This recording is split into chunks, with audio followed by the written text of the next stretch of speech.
Well, good morning, good afternoon, good evening, whoever you are, wherever you are, whenever it is for you. For me, it is just past midnight on Tuesday, the 21st of October, 2025, which makes this the news and events for Monday, October 20th, day 1335 of Putin's war of aggression against the people of Ukraine. How do you do? I'm Peter Alexievich, and this is the Live at 5 from Kyiv, coming to you from this major European capital currently under siege. Anthony Tommy Tom is here. Lars is here. Hey, Roy Daniels. Hey, Seawolf. How's Nutmegger doing? Hey, Guard. Hey, Bjorn. Hey, Pugga Mahone. Renvox. Bernard. Hey, Debbie. Hey, Mike Kelly. Mike Kelly, I didn't understand your comment about Proud Boys. Because, Proud Boys in the United States is a thing now. I was a little confused about that. Hey, Neil Steven. Hey, Phils. Hey, Jan or Jan. I don't really know, honestly. Sorry. Flying Sunbeams, Nightshade. Hey, Van. How you living, brother?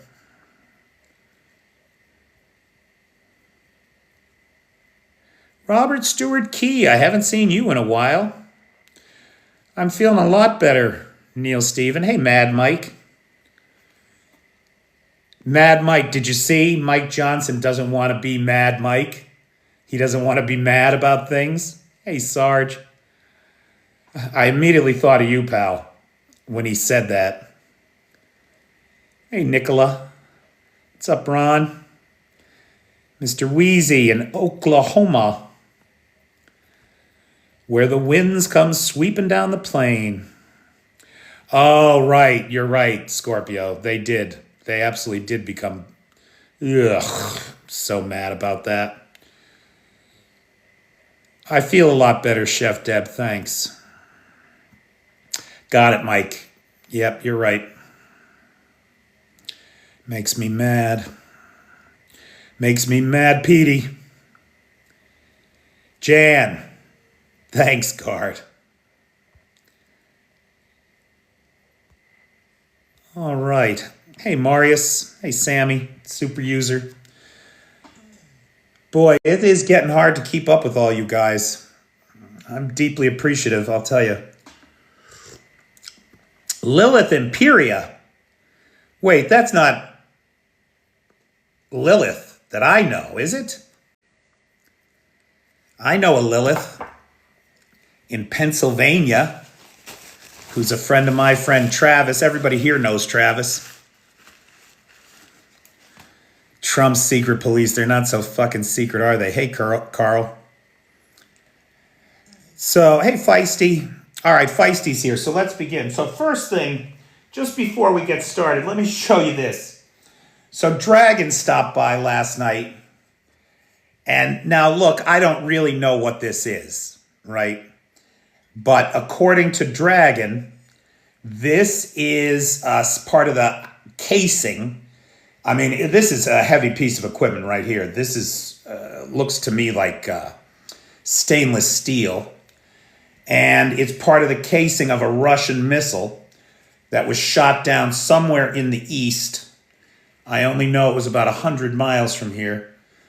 And if you look, you can see there's a couple of holes here. Not these two. These are clearly drilled. This is part of the frame, I think. But then this hole here and this hole here, that looks like where a tungsten ball came through. Probably either that was encased inside this missile housing, or was the weapon that was used to take it down. So I don't get to keep this. I can't make a bunch of keychains out of it or anything for you. Dragon wants it back, but he said I could show it to you. And he picked it up somewhere in the east. Made in China? I wonder. I didn't see any marks on it at all.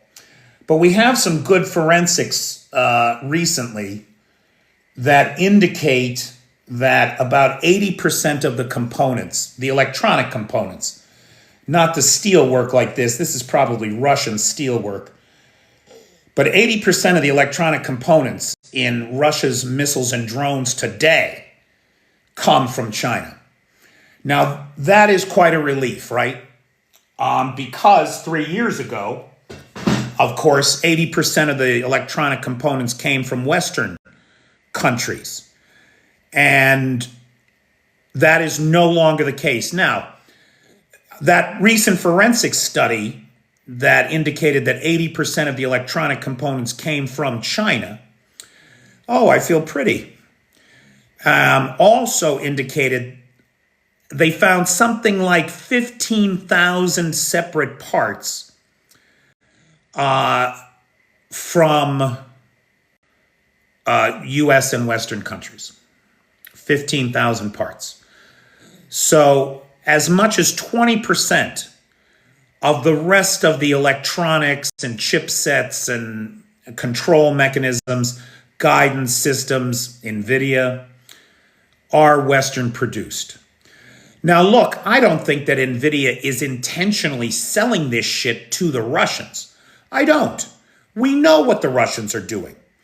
They're setting up or making arrangements with third-party nations like legitimate or shell companies in places like Thailand, Kazakhstan, Tajikistan, Uzbekistan, etc. And then they're setting up shell companies in Europe and in the US. Those shell companies buy the shit, they ship it to the second shell company. That shell company is responsible for getting it into Russia. That seems to be the way that most of this is going. Now, the good news, of course, is that the Kazakhs appear to be pissed off that the Russians threatened to invade them last week, and they have closed the border. There's something like 9,000 trucks stuck on the Kazakh border, and much of their contents are being confiscated by the Kazakh government as dual-use electronic parts forbidden to be sent to Russia by international sanction. So that's good news, right? That's the kind of movement that we want to have and we want to see in the world. Unfortunately, of course, Zelensky was in I almost said he was in Moscow. He might as well have been in Moscow. He was meeting with Trump in D.C. And of course, Trump fucked him over again. Like we should have expected. Well, first of all, Zelensky wasn't the first guy that Trump fucked over last week. The first guy that Trump fucked over last week was Narendra Modi, the leader of India, the largest populated by population country in the world. Now, what happened with India last week? Trump gets into a news conference and tells everybody India's going to stop buying Russian oil. I win, right? I'm the big, strong man who's making everything happen, bringing the world together. Turns out, of course, he just said this without having spoken to Modi. Modi is the leader of the most populous country on earth. Do you think he can stand to let Trump just dictate terms to him? No, of course he can't. So now, of course, the Indians, it's unclear what they're doing. It appears that they are trying to wean themselves off Russian oil, but it's an awfully hard sell, boy. When you're the largest country on earth, you are in the process of hyper-modernizing. When you have deep, deep discounts on energy and can make a fortune refining those discounted crude oil products into refined oil products for the world, it is awfully, awfully hard to turn down that money. So we have to yet wait to see what India's response is going to be or how they're going to handle it. But they are certainly not stopping buying Russian oil any day. I feel bad that I shared that meme on Blue Sky. I should have known better. When the only source is Trump, don't believe it. The next person that Trump fucked over last week, before he fucked over the entire American people with his bullshit video of him dressed as a king, flying a fighter jet as if he ever could, dropping literal shit on No Kings protesters. American citizens exercising their constitutionally protected right to peaceably assemble to redress the government for grievances. Dropping shit on them. And for every maggot out there who cheered that bullshit, I just want to make it clear. He's thinking of you. He's thinking of you. Not just the liberals. He cares about you as much as he cares about them. It's a crime and a sin. Now, before he could post that on Saturday, he took some time on Friday to insult and berate and scream at and curse at President Zelensky and try to intimidate Zelensky into capitulation. First, he made the Zelensky delegation wait about a half an hour. So they were scheduled to meet for lunch at, I think, noon. They didn't get to lunch until 12:30. And then afterwards, he ambushed him again, just like he did back in February. Well, not exactly like he did in February. It was more civil, than it was in February. But he essentially surprised him with a 45-minute unscheduled press conference. At that press conference, a Ukrainian reporter asked a question, and Trump accused Zelensky of having set it up, as if the reporter was merely a mouthpiece for Zelensky, not an independent member of the press, which is something that we have here in Ukraine. It is under real threat in the United States, I can tell you that right now. The Washington Post, the Financial Times, and the London Times are all reporting that Taco told Zelensky he must give up land to Putin or Putin will destroy you. Which is a big change from a week ago when Tangerine Palpatine was saying he thought Ukraine could win back all of its land, including Crimea. Now this week it's give up the land or Putin will destroy you. I forget what the question was from the journalist. I think it was just I don't want to say and be wrong, but I think it was about Tomahawks. Like, are we getting Tomahawks, basically? And that seemed to bother Trump. Of course it bothered Trump. Because Putin got to Trump the day before. And Trump said, can I sell Tomahawks? Can I sell Tomahawks to President Zelensky, boss? And Putin said, niet. And so that's it. Tomahawks are off the table. You can fucking forget it. If I'm not mistaken, after he first chided the Ukrainian reporter for asking the question about Tomahawks and chided Zelensky, saying that it was a plant, he then went on to say that he was concerned that Tomahawks would be escalatory. Now, anytime Trump uses a 3-syllable or more word, you know he's parroting somebody else's thoughts. And we know whose thoughts he was parroting. That of an indicted war criminal in the Kremlin. Because make no mistake, Trump is a craven creature of the Kremlin. That's what he is. He is owned outright by Vladimir Putin. Trump went on, of course, to announce, oh, it's so sad, Akron. My heart breaks every day when I see what my fellow Americans are suffering through right now.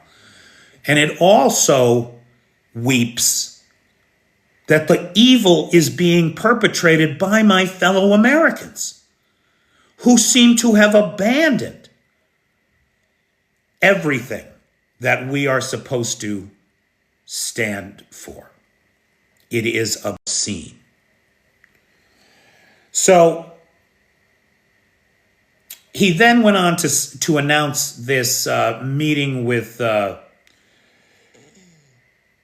Putin in Budapest, which alienates the European partners. Well, we'll talk about it in a minute here, but frankly, it is everything that Putin and Orban want, even though Putin is already making noises that he will not be in attendance.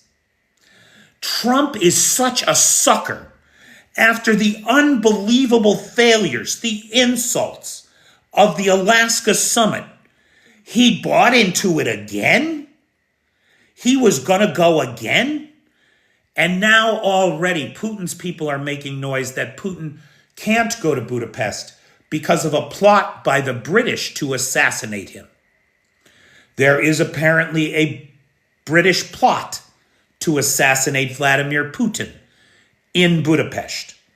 And so he cannot go to Budapest, according to certain Kremlin officials quoted today in Russian papers. Now, we'll get to the Russian papers in 1 second, because I got a lot of great quotes from the Russian papers today about all of this.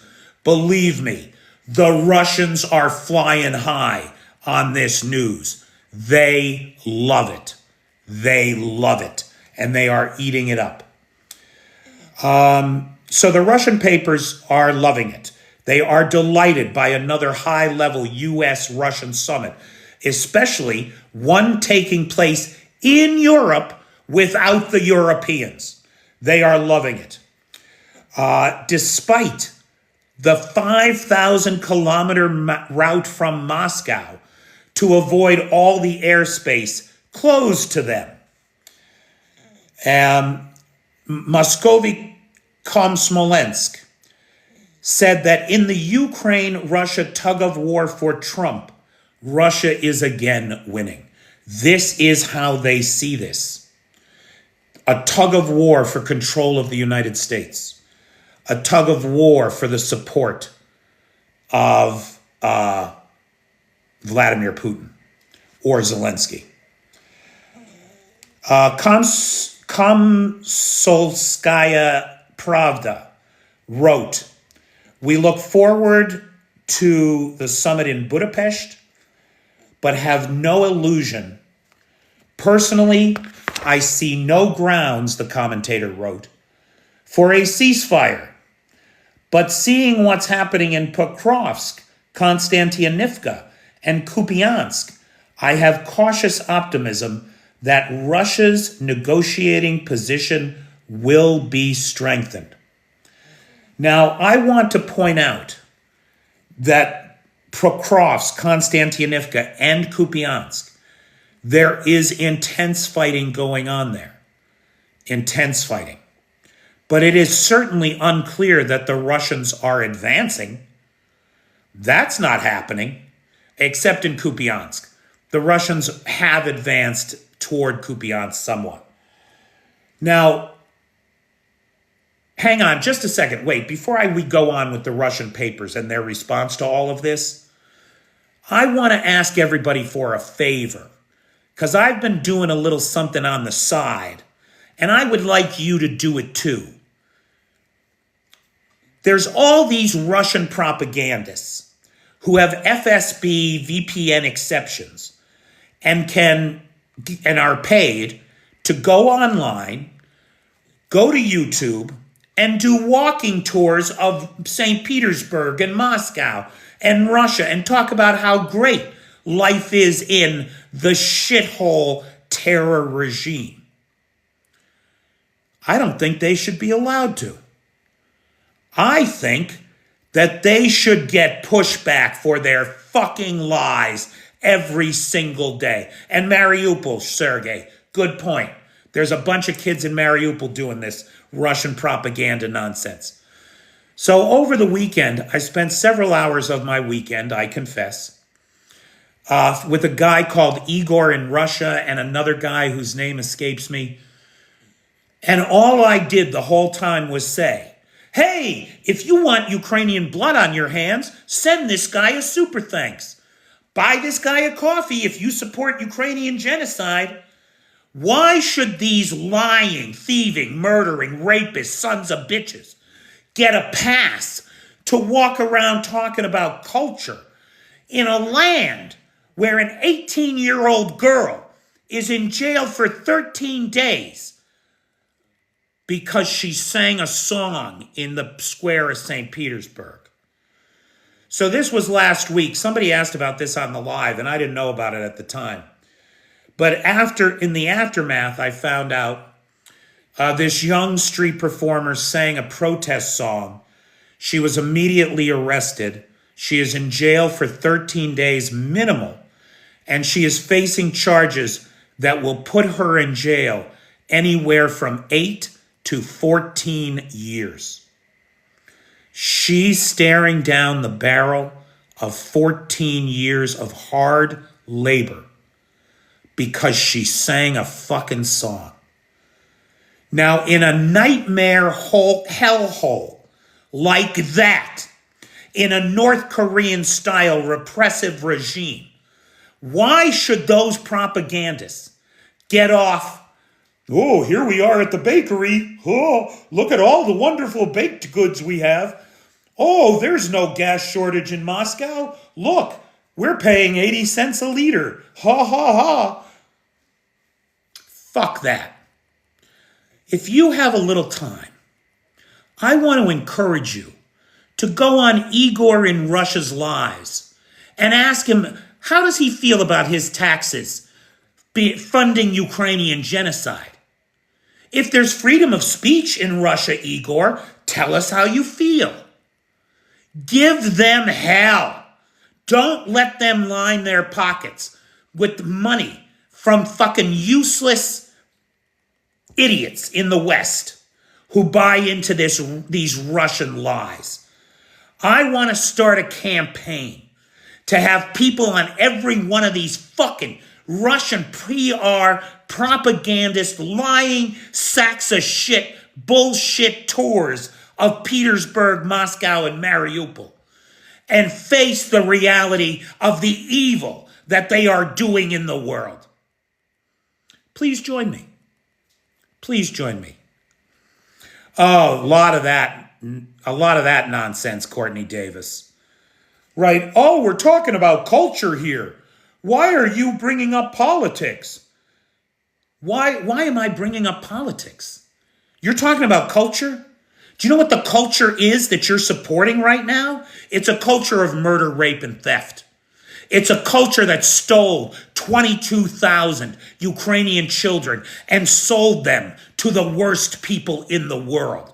Don't fucking talk to me about culture, you genocidal cunt. Sorry, I'm holding back so much. I'll try to let you know how I really feel. Oh, I lost a lot of listeners with that rant. All right, let's go back to the news, shall we? Let's go back. But seriously, if you're sitting on your deck, you're scrolling through YouTube, you come across one of these Russian PR guys, hit them with everything you have. And don't listen to a word of it. Don't listen to a word of it.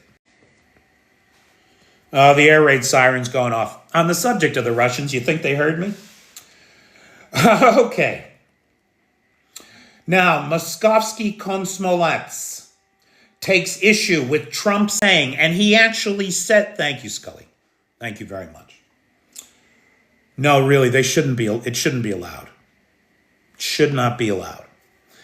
RT, right, Russia Today, is banned in the West because it's nothing but one lie after another. It's nothing but It's nothing but one lie after another.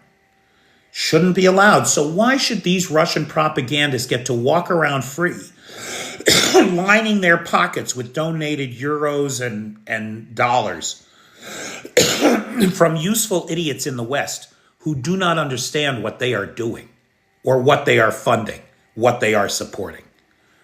So I really do encourage everybody. If you're scrolling through the tuba-yous there and you come across one of these guys, give them hell. Don't engage with them. Just give them hell. Okay.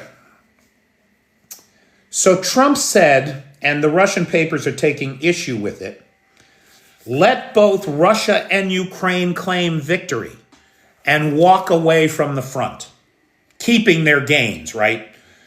Keep it. Now, an American president said that by the right of blood and guns, they should keep what they've got. What did you just say? The last 80 years of international law, brokered after World War II, stands in opposition to the bullshit of might makes right. But Trump thinks he's a strong man. He's a very strong man. I said very strongly. I said very strongly they should walk away, keep what they've acquired by the right of blood and guns, and they should both declare victory. Well, Moskovsky Komsomolets says no. In real life, this doesn't happen. We are still paying, listen to this, we are still paying for Gorbachev's unilateral end to the Cold War with our blood and our territories. The Russians still think they own the Baltics. The Russians still think they own Ukraine. The Russians still think they own the Central Caucasus. Make no mistake, they want it all back. They want it all back. It's right here in the paper. With our blood and territories. There is always one winner. So the SMO will not end anytime soon. The alternate reality of the Kremlin is writ large right here in this one paragraph. The nature of the zero-sum player who believes that for him to win, you must lose. The resentments of the lost empire of the USSR, which they have not gotten over in the least, built on conquest and theft, and they want to do it again, with no hint of compromise in the current military situation. None at all. None at all. The same paper, Moskovsky Komsomolets, goes on to wonder how Putin will get to the summit in Budapest. A Russian general asserts, are you ready for this? I have no doubt Trump will make the NATO states fall in line. The meeting is a matter of prestige for him.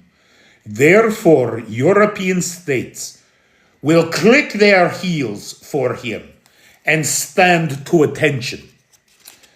Until our plane flies over, they will stand on the ground for an hour before our plane arrives and an hour after it leaves. The mocking, condescending, vainglorious tone of this autocratic nonsense should be clear to everybody, even without the Russian accent. But this is how they think. They think that Trump is going to be able to say to Poland, hey, Poland, do me a favor. Let Moscow fly over your airspace. I don't know how Tusk is going to respond to that. Tusk is talking tough these days. I wouldn't think so, Mike. I wouldn't think so. I know, Little Red, it's very disheartening. Believe me, it's very, very... You know, for a guy like me who really believes in the United States of America, who is deeply committed to the idea of democracy in the world. It is very upsetting. You think Bulgaria would let Putin fly over? You think they would? I published a map. There's a video with a map of what the possible route would be. And it really just involves Serbia and Turkey and Hungary, of course. And I think Serbia would. Turkey might. I don't know if they would or not. I don't know. Erdogan's pretty pissed these days. Rossiyskaya Gazeta declared, the Russia-U.S. summit is scaring the European elite. See, this is how they see this. They see this as a huge win for themselves. They see the Western European democratic states as sidelined. And it's just Putin and Trump there. The venue for a new summit, this is quote from Rossiyskaya Gazeta. The venue for a new summit of the U.S. and Russian presidents is a nightmare for European leaders. Even if there is no breakthrough on Ukraine, which we know there will not be, because the Russian position, which is the erasure, the complete erasure of an entire people, culture, and language from the world, has not changed. Even if there is no breakthrough on Ukraine, for Budapest, the summit will be of the utmost importance in its confrontation with Brussels. The Russians see Orban as an independent thinker fighting against the fascism of the European Union because they do not understand anything else. Hey, Tim, how you doing, buddy? I saw your note just before I got on. You're in Kyiv, right? Listen, we got a bunch of shit going on. I'll hit you up. But there's a bunch of comedy shows coming up. There's a bunch of shit. Yeah. Good to see you, man. The Russian press, is thrilled with Pete Hegseth's Russian tie. And they own it as a Russian tie. I don't know if you saw this, but in the meeting with Zelensky, Zelensky wore a suit.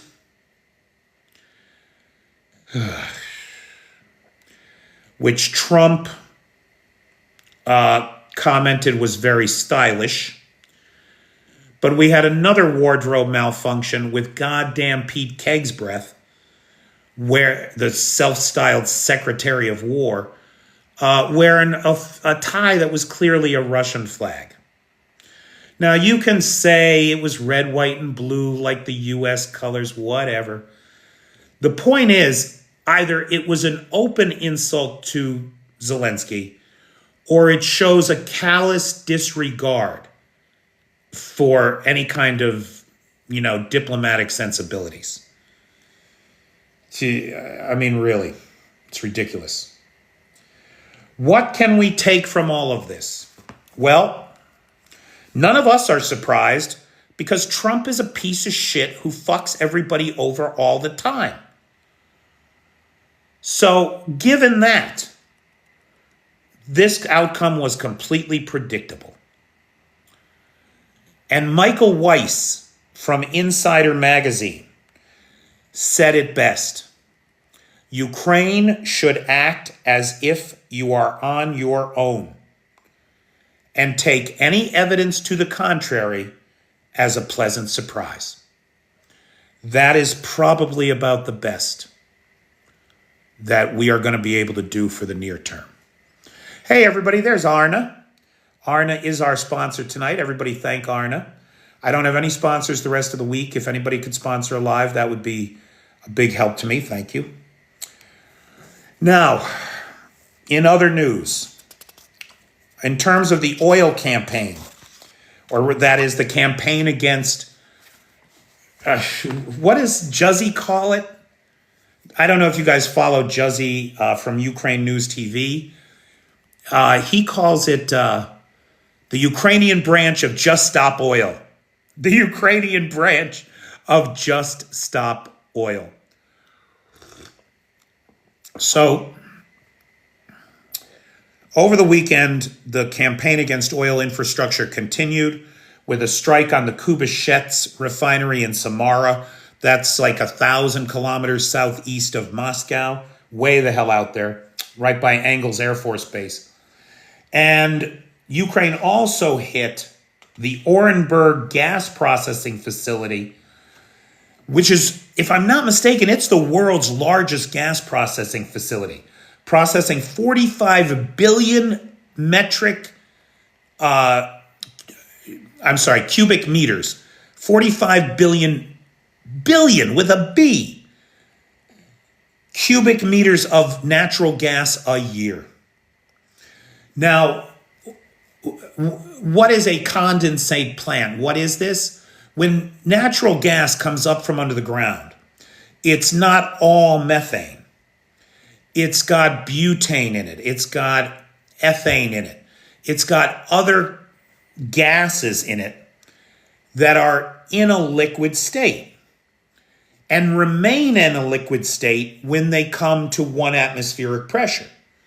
So when you bring this stuff up out of the ground, butane, propane, ethane all drip out as liquid and need to be separated. And they're separated as very valuable secondary products, right? Hey, James, the transport driver. Long time no see, buddy. Nice to see you, pal. So that's what this plant does. And if I am not mistaken, it is the largest such plant of its kind in the world. These were both hit. Now, we don't have good damage assessments, but we do know that the Orenburg gas processing facility was double tapped again this morning. So 2 hits there. Now, in the Kupiansk sector, things are tough.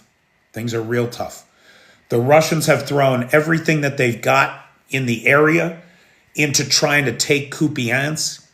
That's a flanking maneuver so that they can get to Konstantinivka. And of course, they are infiltrating in Pokrovsk. Now, so far, the Ukrainians are holding their ground and eliminating large numbers of Russians in these assaults. But there are large numbers of Russians to throw into these assaults. So it remains to be seen whether or not the Ukrainians can keep taking back or force these Russians back. In the last week, the Ukrainians took 182 square kilometers just northeast of Pokrovsk. That's good news. And it has been a big distraction for the Russians, who keep pouring men and machines in there to try to recover that land, because Putin is unaware of the fallacy of sunk cost, apparently. We're watching Kherson very closely. The Kremlin-installed governor of Kherson says that the seizure of Kherson city has already begun. There are rumors of the Russians crossing to the right bank of the Dnipro River, but there is no evidence to suggest that that's actually happened. None that I can find anyway. There are also rumors, and again, it's lacking evidence right now, but there's an awful lot of churn on certain Telegram channels that the Russian Freedom Legion is marching on Belgorod. Now, again, guys, take that with a big dose of salt. I don't know either of these things, the Russian claim or the Ukrainian claim. I don't know either of them to be true. But you might hear them. They're in the wind. They're in the wind. So we'll keep our eyes open for evidence that either of them is happening. There was a question on Friday, what happened at the Avangard plant? And I didn't know. I just didn't know about it. Now, Avangard makes ammunition for the Russian army, right? And they're way the fuck out there, 1,200 kilometers southeast of Moscow, far from Ukraine. We know that there was a large explosion there. We believe 8 people were injured in that explosion. The reason for it has not been given, though it is possibly a safety violation. Now, I had suggested in the video that I did on this Saturday, look, the Russians are burning the candle at both ends. Defense plants are running 24/7, triple shifts. People are working double shifts for weeks at a time. The equipment is tired. The people are tired. Mistakes are going to get made. And when you make a mistake, as you process nitrogen and nitrocellulose into gunpowder, that mistake can have real consequences in the world. And I think a lot of these industrial fires that we're seeing are just that, the fatigue of the equipment and the people. But we don't know. There's no evidence that there were drones active in the area. There was no drone alert. No partisan group has taken responsibility. In Dnipropetrovsk, where the Russians have just been thrown out of, right? A Russian incursion into the Dnipropetrovsk Oblast, where no Russian soldier had set a foot until very recently. They were just ejected. So the Russians called in an airstrike on a coal mine there, briefly trapping 150 or so miners underground. Everyone was rescued. No one was hurt. Finally, the Russians shot down another Su-30 over the weekend. If you remember on Friday, I said that they had shot one down. This is their own plane, right? This is a friendly fire incident. During a drone attack on Crimea last week, we saw an Su-30. It was originally reported as an Su-34. I think I reported it as an Su-34. That has since been corrected to an Su-30. Not that it matters that much. But they shot down their own Su-30 last week, and they did it again over the weekend. So 2 more planes. If you're playing Russian aerospace bingo, you can take 2 Su-30s off your board. They are done. Stubb, the Finnish PM, I think PM, right? Not president, PM. He unfolded the 30th the 30th support package for Ukraine, authorizing another 52 million euros, bringing the total support from Finland to 3 billion euros. God bless the people of Suomi. Suomi? Is that how you say it? The people of Finland. I mean, as a percent of GDP, the Baltics and the Nordic nations are kicking everybody else's ass. It's huge. Now, this is interesting. Slovakia is helping, but not with weapons. They're helping with 500 million in energy, which is a big deal right now, right? It's October 20th. My heat is still not on. My heat is still not on. Now, look, nobody should worry about me, right? Like, I'm well insulated. But I think about some of my neighbors. My neighbor right here is 87 years old. I don't think she weighs 50 kilos soaking wet. And I worry about her, right? And other people in this building.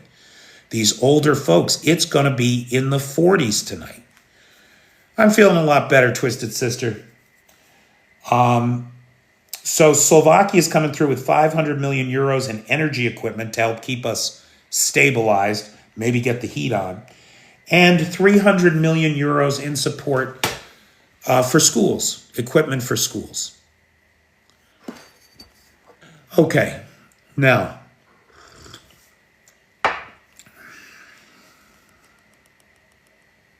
again, I want to thank Arn, who is the sponsor of this video. Thank you, Arn.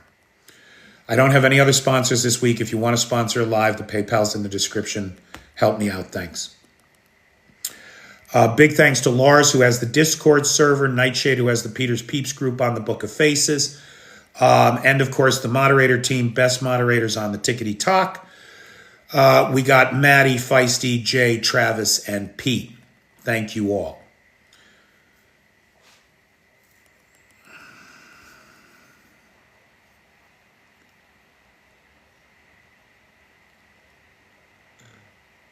Good question, Carl. I meant to cover that tonight. Actually, I was going to do a video about it too. The Zaporizhzhia nuclear power plant is still disconnected from external power. However, over the weekend, a ceasefire was declared in the area between Russia and Ukraine. And the Russians have begun repairs, or purportedly have begun repairs. But I want to say very clearly that the safety and security of the Zaporizhzhia nuclear power plant is unequivocally Russia's responsibility.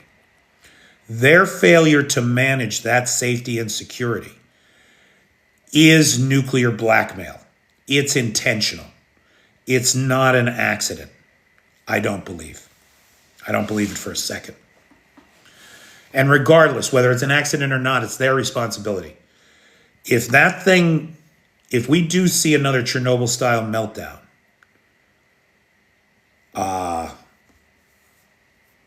the responsibility for it is solely that of the Russians. Does the Russian army have any real full-time soldiers left? Ivan, I'm not a military expert. I don't have a good answer to that question, at least not one that I think of as authoritative in any way. There is an awful lot of stuff online about how the bulk of the force today are mostly untrained conscripts or prisoners. And when I say prisoners, I mean like out of the prisons, right? Russia had 465,000 people in jail at the start of the special military operation.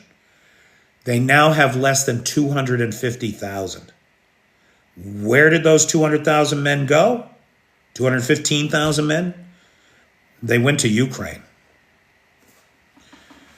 That seems like a big number, Fusey. I mean, it's not impossible. I'd wonder who the source is, though. There's a lot of foreign troops in the Russian army these days. A lot.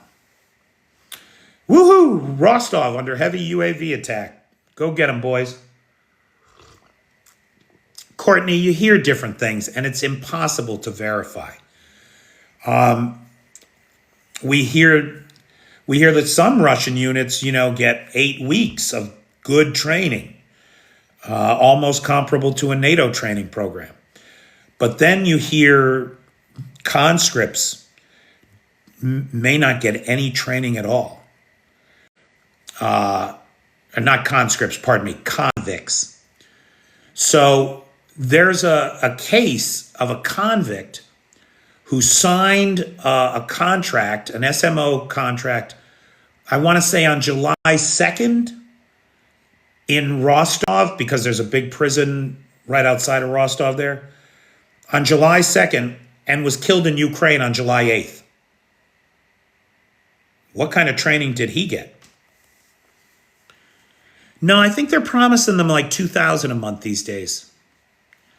But it's the sign-on bonuses that they all want, and those are drying up.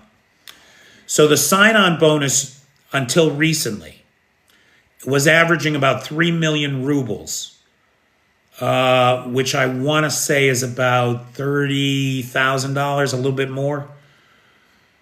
I don't know. I haven't looked at a conversion chart recently, but about $30,000, say. Well, that has now dropped to 800,000 rubles in at least 8 districts across Russia.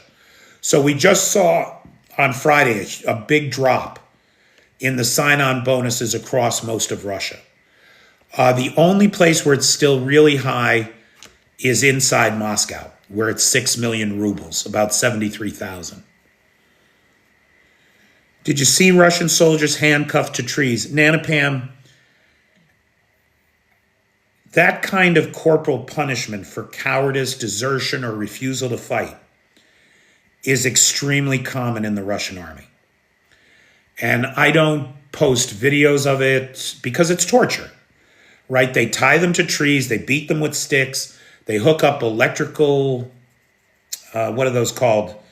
Electrical, not nodes. Electrodes. They hook up electrodes to their genitals and they torture them. Sometimes they just leave them to die. So, these are gruesome subjects, Nana Pam, so I tend to avoid them. But the video evidence, if you doubt what I'm saying, BIP is correct. The video evidence on Telegram of the Russian war crimes against their own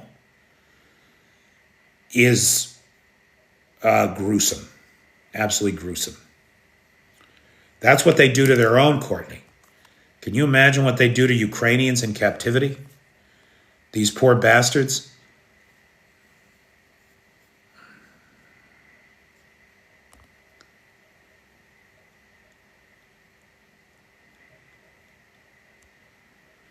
Okay, we got about 6 minutes left. Just before we wrap it up, guys, I want to thank Arna, who is the sponsor of this live. I want to thank Lars, who has the Discord server, Nightshade, who has the Peter's Peeps group, and of course, the best moderator team on the Tickety Talk. Nightshade was lamenting the loss of our group chat on Facebook. And I agree. It's a shame to lose it. So there is a group chat on the Patreon. So maybe we could move it there. I'm not sure. Oh, Seawolf, that's a great question.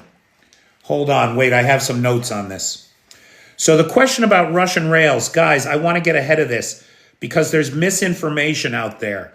There is a story going around that Russian railways has folded, basically, and that they have laid off 700,000 people. This is bullshit. This is not true. It's the national railway system of Russia. It doesn't matter that they're 34 billion in debt, right? So there's something like I think it's 2.77 trillion rubles in debt. They're hemorrhaging money. And if I'm not mistaken, that's about 34 billion in debt. Now, followers of this channel will remember that when we did the economic news from Russia last week, I mentioned Russian railways, and I said that office workers were being told to take 3 unpaid days of leave a month in order to cut down on salaries expenses. Since then, the situation has deteriorated. Multiple executive level jobs have been eliminated. A lot of middle management fat has been cut. Additional cost-cutting measures have been taken on in order to try to save Russian railways. The principal problem for Russian railways is that the business that they depend on, things like construction, cement, building goods, materials, lumber, all of those sectors are way down. Profits for Russian railway are down 95% over last year. But they're still profitable. They are still profitable. But profits are down 95%. Business is off 4%. That's a problem. That's a problem. Russia moves on rails.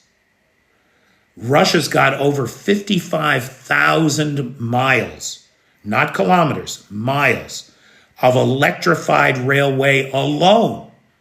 Then there's all the diesel railway.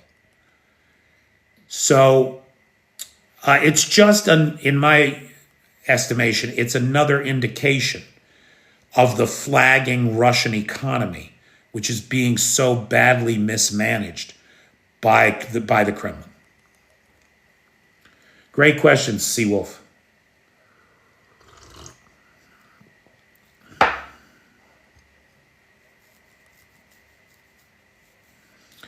Okay, what else? Anything else? We got 2 minutes. There's a lot of this rail damage. The Ukrainians, so, Designology, this came up, actually. I just learned this. I shouldn't say I learned it. The claim has been made. Paul Warburg, do you know Paul Warburg? He's a commentator, big on Ukraine, geopolitical guy. And pardon me for 1 second, I'm sorry. I am still a little under the weather, but much better. So Paul Warburg, he said something very interesting this weekend. I was watching a piece of his. Now, according to him, right, we all know that the Feodosia oil terminal is still burning. This is a problem because that's the main distribution hub for refined oil products in Crimea. The Hvardysky oil depot is burning in Crimea. Second largest oil depot in Crimea. This is a problem. The loss of fuel will make Crimea untenable for the Russians to remain there. You can't run a modern society without gasoline. So the question becomes, how do you get gasoline there? Well, the obvious thing to do would be to send rail cars down from Melitopol with it. The only problem is the Ukrainians bombed that line. And because it's so close to the front line, no one can get there to fix it. Now, this is the claim that Warburg made this weekend. I have not been able to verify that. But if true, that's good news. And it does go right hand in hand with the kind of Ukrainian bombing campaign that we have seen and what we could expect from the Ukrainians. Yeah, Nana Pam, I have all the symptoms of the flu. You know, what are you going to do? It's that time of year. It's that time of year. My voice, everything. All right. Great questions, guys. Russian rail, great question. Gasoline in Crimea, great question, etc. So good job, everybody. Updated UMPB-5 found with an estimated 200-kilometer distance. Oh, so what Designology there is referencing is that I guess what's happening is that the Russians are taking small industrial jet engines and they're adding them to glide bomb kits. So instead of being able to traverse 50 miles, 100 miles, they may be able to go much farther. They're now powered, or they could potentially be powered. That could be a problem for the Ukrainians. Yeah, you're right, Designology.